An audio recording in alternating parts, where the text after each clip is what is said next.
Hi, it's Joelle from Two Steps Out. SDF edition, stay at home or where you are.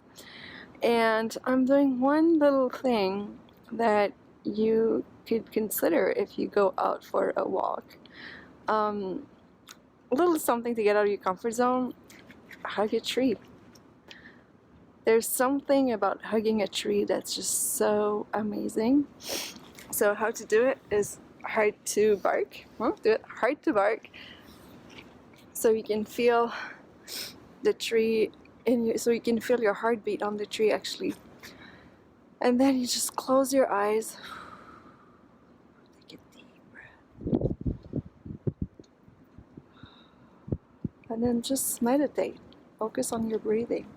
Focus on the sensations. Focus on feeling that tree that's been standing here for years and years and years, that's been going through storms, through wind, through hail, through dogs being on it, to people carving their names in the bark. This 3 year has seen a lot of bad weather. So just connect with it. Just calm down, slow down. It's very easy to do. It's very rewarding. It's very calming. And I like to think that I'm also transferring my energy to the tree. Actually, I know someone who knows a lot about trees. Tuck Tyrrell. I'll reach out to him and ask him to tell us a little bit more about the magic of trees. So I'm gonna finish my tree hugging and get back to my jogging, and then just go home and lock myself up. So hug a tree today. Thanks for watching. See you soon.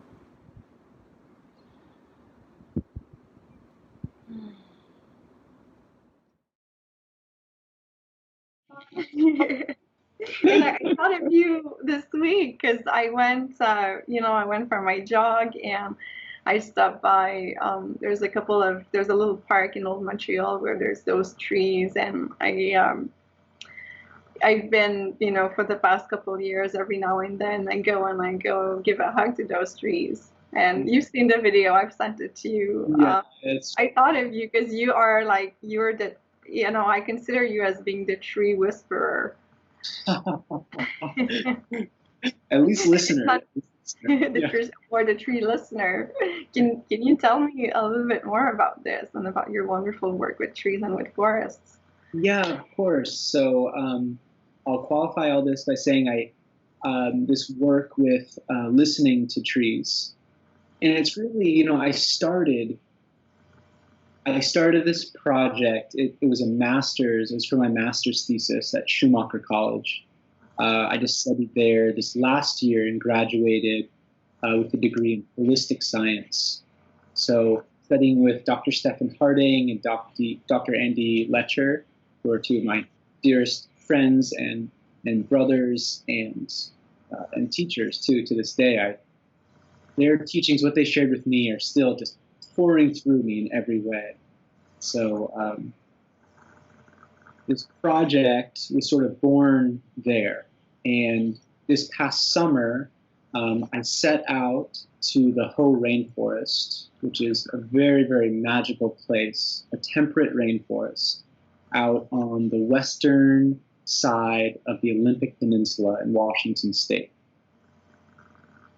Massive trees, beautiful, lush forest, huge ferns, trees 3, 4, 5 meters in diameter.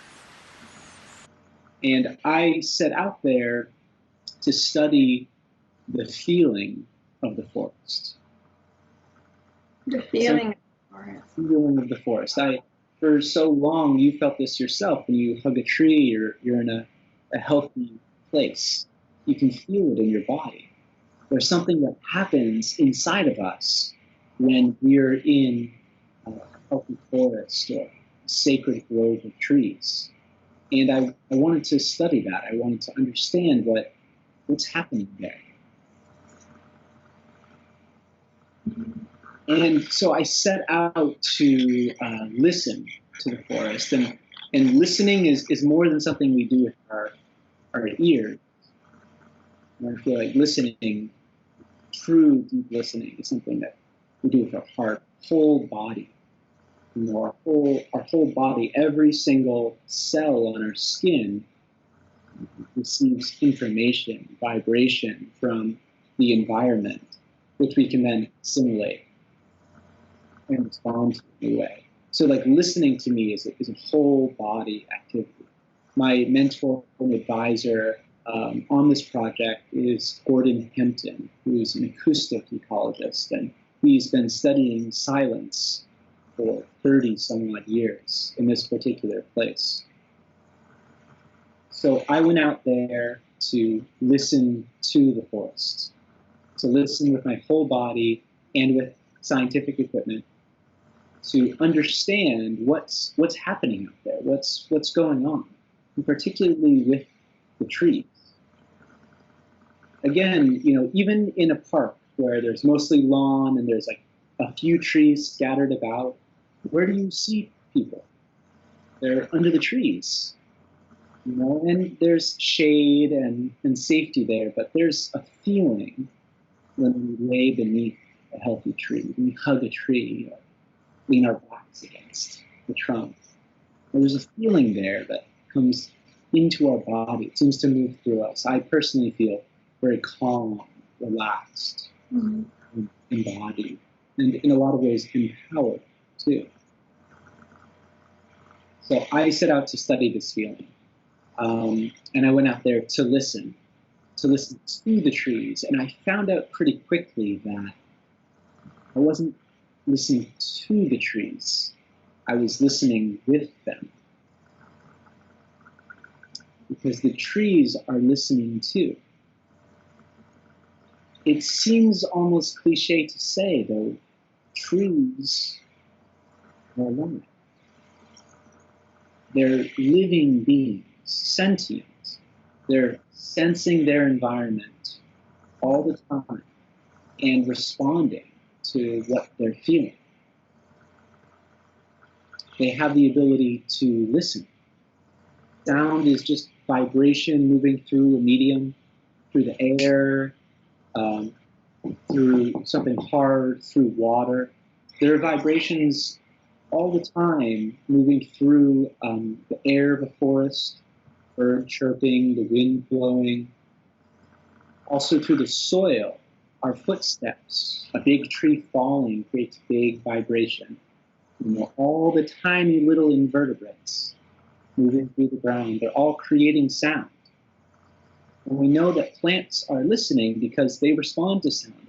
A tree will grow towards the sound of water moving in the ground. Oh, really? It's actually a big problem in cities is that urban trees will choke pipes to get the water out of them. They hear the water moving through the pipe and actually will strangle the pipe and burst pipes in cities. And trees as well, I mean, I could go on and on how they are alive, they are sentient, they're feeling beings, responding to their environment. So not only do trees listen, they also smell. And they do smell to us, like we smell them, and the chemicals that come out in their exhalations, the volatile organic compounds. You go into a forest and take a deep breath. It smells so good, especially after a rain. Yes. That's the tree's exhalation. And those exhalations, the volatile organic compounds, they're so important for a number of reasons. But they affect us very, very positively.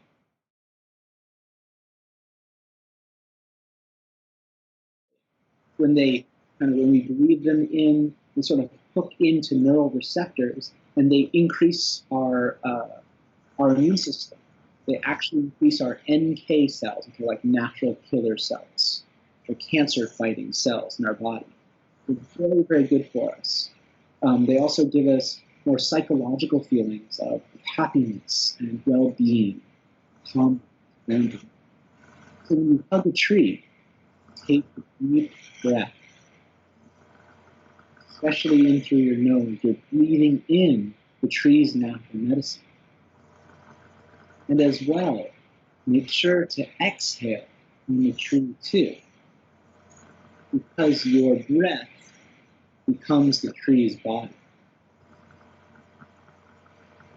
So trees and all plants, their bodies are made of air, like condensed air. Their bodies aren't made of soil. There's lots of water in them as well, yes, but their bodies mostly are carbon, which is our exhalation. Really?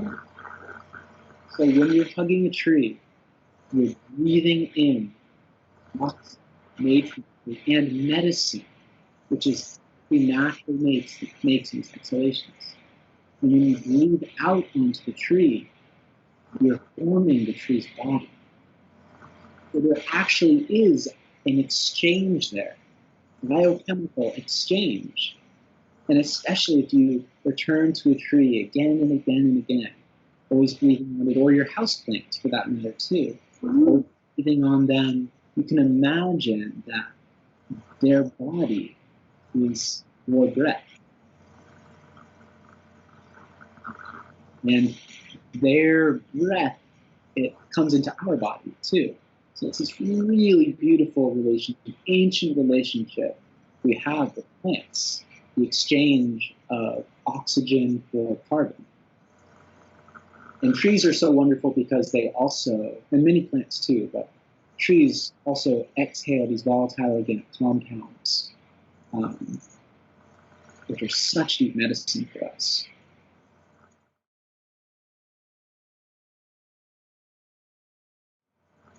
So trees are taking in information when they breathe in our breath. They're also breathing in the biochemicals that we release.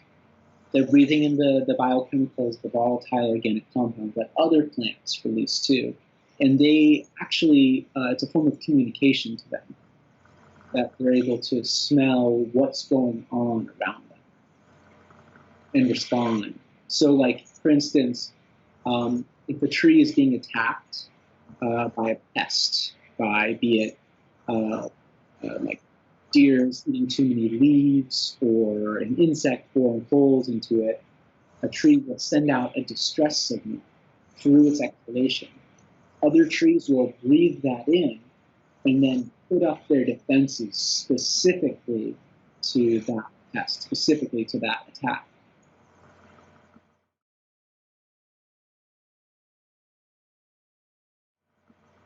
So trees, in a lot of ways, they act as communities, not so much as individuals.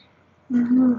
Another thing, as I said, I went out thinking I was going to be listening to the trees, and I learned very quickly I was listening with them. Another thing is that I went out there wanting to study, one tree, or just like I was going to study one tree here, one there, one there, one there, and then compare them all and see what matched and what was different.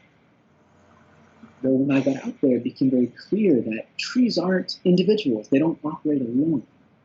Trees are in groves, they're in communities. Trees are more like kin. They're in families, all helping each other. Particularly trees of the same species, and a mother tree and their little sprout will communicate through the soil, through fungal networks, through their exhalations, through light too, actually, in a lot of ways. So I'm covering a lot really fast in a broad range of topics here, but trees listen. They hear what's going on around them, and they respond to that sound. Trees smell. They can smell what's happening around them and also communicate through their smell. And trees, like us, also see. Have you ever seen the eyes on a tree? Yeah, the little yeah. Yeah. So those are formed by branches falling off. Like there was a branch there before, and now it's falling off. Uh-huh. And they look like our eyes too. Though what's very interesting is that trees and all plants have photoreceptors. So they're able to actually receive light, which of course they eat light, so they should be able to see it and they grow towards light. If light's here, they're going to grow that way. You'll see that with a houseplant. But they're able also to see shadow too. They can discern where there's light and where there's shadow. So when you're standing next to a tree, you're hugging a tree and breathing on it, the tree can hear you, the tree can smell you, and the tree can see you too. Is it true that the trees can recognize us? Recognizing individuals, I'm not sure. I don't. There's not so much. I haven't seen many studies or felt many scientific studies that would say a tree could recognize you. I mean, we move so fast compared to them. We have to remember, like, a tree is a slow moving being. Some trees live. The trees I was studying live to be 700,000-800,000 years old. So me coming in and just buzzing around, you imagine like a little like a bunch of flies flying around you. You know that they're there, but you can't recognize it's that one you saw it yesterday or not, right? Right. Though I do believe we're able to form relationships with trees over time, repetition. Like you say, you go on a jog through the park, and if there's one tree specifically that you're very drawn to, and you visit this tree again and again and again, and you hug this tree and breathe with the tree, listen with the tree, see with the tree, again and again, you'll start to form this relationship. And I feel that plants are able to recognize us in a way, in a more maybe psychosomatic or spiritual way, a more energetic way. We can form very deep relationships with plants, with trees in particular. There are some trees that I studied. I mean, every tree I studied this summer in the Hoh rainforest, I feel I have a very deep connection with. And I feel that these trees have had a profound effect on me. And I like to think that my presence had some very, very minute effect on them, even if it was just in their body, in their massive, massive bodies. There's a little bit of my breath, just a little bit of my breath in them.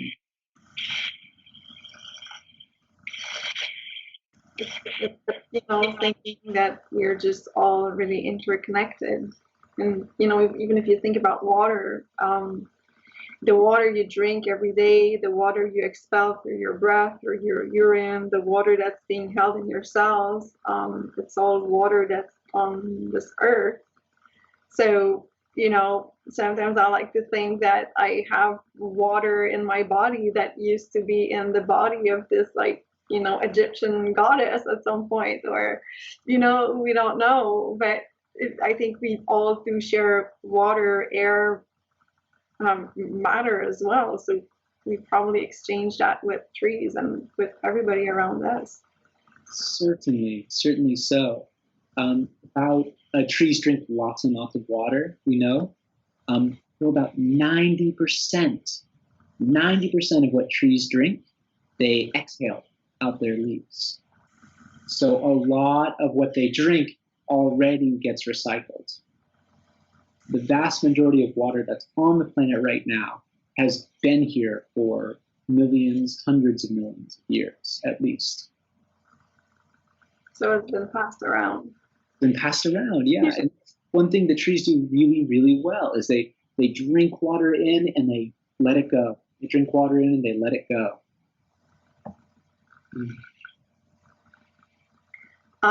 So now that you've told me, you know, really what happens when you hug a tree, I mean, I can feel it. It just, like, especially those trees in Old Montreal where I am, they've had bugs last fall, and so I go to see them often and over the winter too, and I'm just like hoping they're going to survive, because if they don't, we're just going to cut them down, and I don't want that to happen. And I've been taking my friends, actually. There's a few friends that have been coming with me to hug those trees, and it just feels so good, you know, it just feels so connected. And, you know, I like to do the hard to bark thing. Yeah, it's wonderful. Yeah. Yeah. Or you really feel the tree on your heart, and you actually feel your own heartbeat against that tree. And you know, there's a nice way to do it. It's just like, you know, close your eyes, and as you say, you're aware and listen to it. But I didn't think of smelling, you know, of focusing on my sense of smell as well. And I just, you know, it's like an exchange. I try to feel the energy from the tree, and I know the tree is sick, so I'm just like sending as much love and warmth into the tree. And by doing that, it just calms me down, and it brings me that amazing sense of peace. Mhm.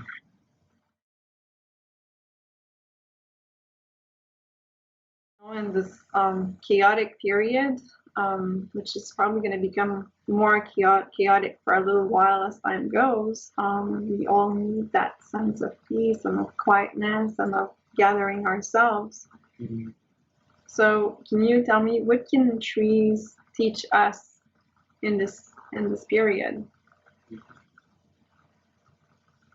Mhm. Wonderful question. Well, so plants, trees, they're different than us. They don't move like we do. We can move from place to place, although we are all the time. We move where there's food. Like, longer ago when we didn't bring all the food and water to us, we went where there was food. We went where there was water. We went where the weather was good for us. We moved around. But plants don't have that. They can't, or they do move, but they move by growing. So they stay where they are. Though they adapt very, very well. Where a seed falls is where it will be for the rest of its life. Where a seed sprouts, where it grows its first roots, that's where it will spend the rest of its life, which may be thousands and thousands of years. And they do this by being radically adaptable. Trees and plants adapt to their surroundings. They're contextual creatures. Whatever the situation is, the environmental circumstances, whatever their surrounding, whatever's happening to them, they are responding to. And they respond to that very intentionally. For instance, when a tree makes a decision to grow in one direction, it will live with that decision the rest of its life. You know, trees are a little different than us. Plants are different. They grow from their ends. So if you mark a tree when it's young, that mark will stay the rest of its life. The mark doesn't move up as the tree grows up. The tree grows from their ends. It'd be like if you were like a baby and you had little fingers. Uh-huh. It doesn't grow from the end like that, right? It just all gets bigger from the inside. Yeah, so plants grow from their ends in a way. And because of that, they're always reaching out to their environment. And under the ground, their roots are growing out in all different ways. So they are really, really extending and responding to what's in front of them. If there's no water there, they'll grow in another way. If there's too much water, they'll grow away from it. Or if there's a competitor, they'll choose to like fend them off or something. So trees respond to their environment. They respond to what's happening slowly and with intention. Another thing that's very interesting about trees and plants that I think is so important for this particular time is that trees don't really have a center. They don't really have organs like we do. Mm-hmm. Like we're fairly centralized. We have like our heart and our kidneys and our stomach, our brain. So a tree, almost any part can be its center. Some trees, like the willow, for instance, you can cut off a branch and put that in the ground, and that's a whole new tree will grow from it. So trees, in a lot of ways, are decentralized, though they're acting in sort of community with the rest of itself. So if you think about roots beneath the ground, one tree's whole root system might have millions of tiny little root tips, little microscopic root hairs, all reaching out in the soil, responding to the conditions, looking for water and nutrients, encountering other little root hairs, wondering if that's them or not. Encountering root hairs from other beings, encountering microinvertebrates and such. Those little root hairs are acting independently. If you watch one, it's just responding to what's around it. But if you watch all of them, they're coordinated. They're working together. So there's this really beautiful kind of decentralized approach that plants have. And it shows it's working for them. I mean, something like 99.7% of the biomass on Earth is plant. Yeah. Most of the planet is plant. So they have a strategy that's working very, very well. They're decentralized. And they're responding to what's around them.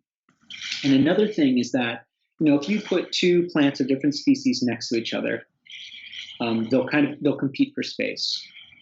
Oftentimes in the natural world, or in the human world too, if you look at two individuals, there's competition that happens. But if you zoom out and look at a whole forest, in which there's many, many, many, many, many individuals, or you look over a long time span, where there's many lifetimes, what you see is not actually competition. What we see is coordination, cooperation.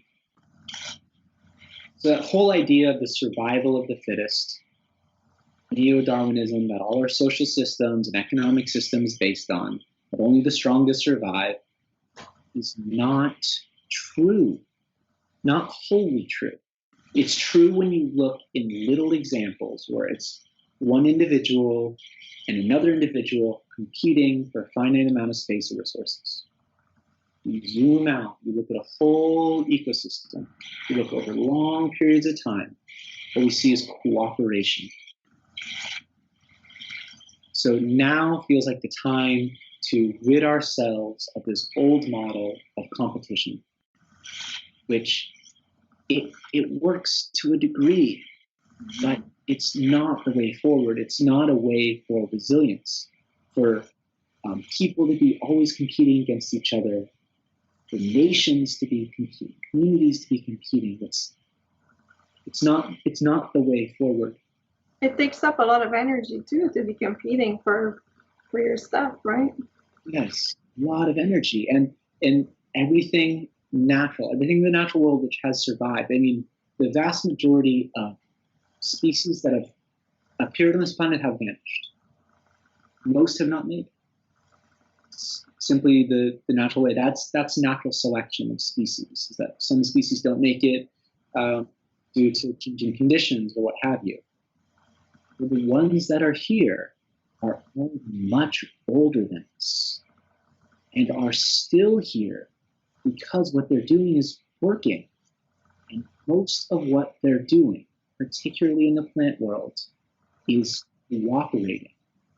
It's responding to their conditions in a decentralized way and cooperating with each other.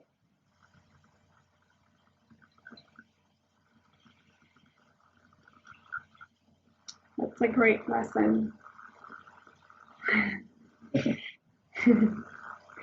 And I think it's going to be for each of us to figure out, where are our strengths, where are our abilities, in which areas we're able to share to help each other.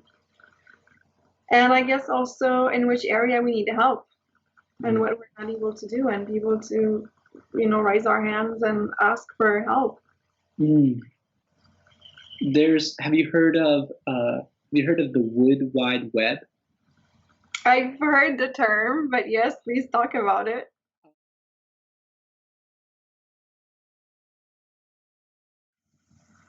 Thank you for that. I'm taking it all in. Yeah.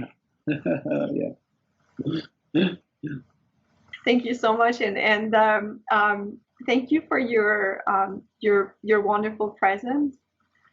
That healing and wisdom and goodness and compassion and love that you are taking from the forests. It emanates from you. I feel it. I mean, we've been sitting here for an hour. I've been like, whoa, this is good. Me too. It feels like it's a gift to me to share. So thank you. Bless you. Thank you, Joelle. Thanks so much. Well, be well. I look forward to speaking again soon. Awesome. Thank you. Yeah. Bye, Jack. Ciao.